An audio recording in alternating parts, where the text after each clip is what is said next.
Fahrenheit 451, the temperature at which book paper catches fire and burns. That's how Ray Bradbury frames his most famous novel, and it sets the tone perfectly. This is not a book about fire as warmth or light.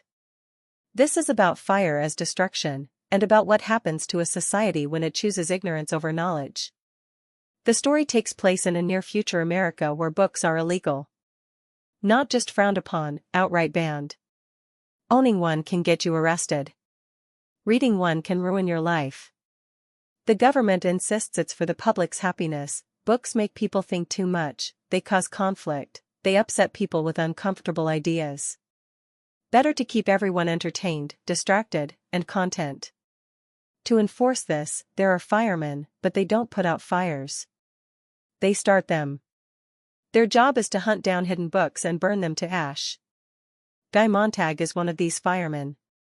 At first, he takes pride in his work. There's something thrilling about the roar of the flames, the destruction of what he's been told is dangerous knowledge. But then he meets Clarice, a young neighbor who sees the world differently. She asks questions no one else does.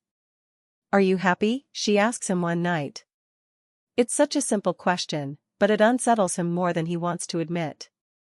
As the days go by, Montag starts noticing things he's ignored for years, the dull emptiness of his marriage, the constant noise of television walls, the way no one really talks anymore. Clarice disappears mysteriously, and Montag suspects the worst.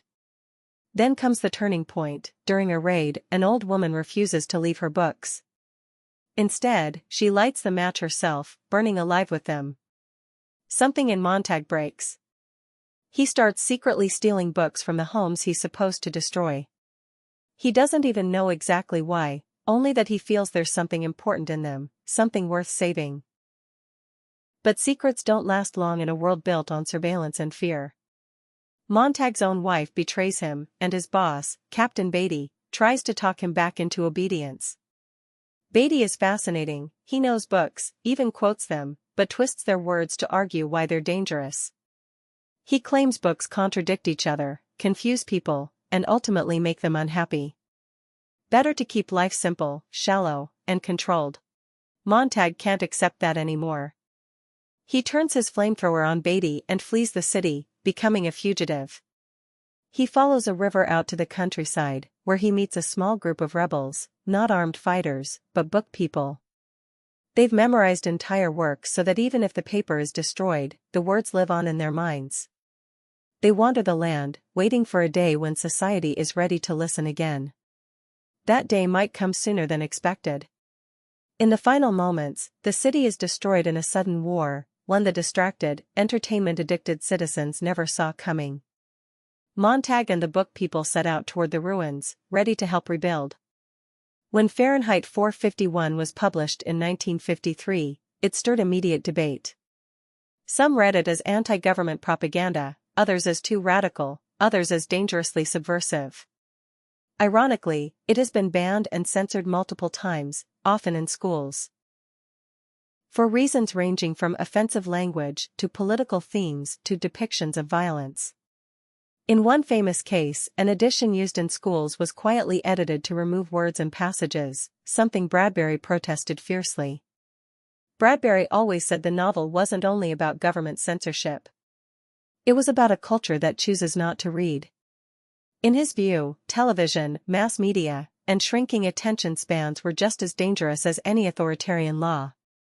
If people stop seeking knowledge, the result is the same as if it were banned, a society unable to think critically. The reason Fahrenheit 451 still hits hard today is because its warnings feel even more relevant. We live in a world drowning in information, yet many still avoid complexity. We skim headlines instead of reading deeply. We prefer quick, comforting answers over hard, uncomfortable truths. Bradbury's world isn't just possible, in some ways, parts of it are already here. What makes the novel so powerful is its mix of bleakness and hope. The destruction is real, the loss of knowledge devastating, but there's still the possibility of rebuilding, as long as someone remembers.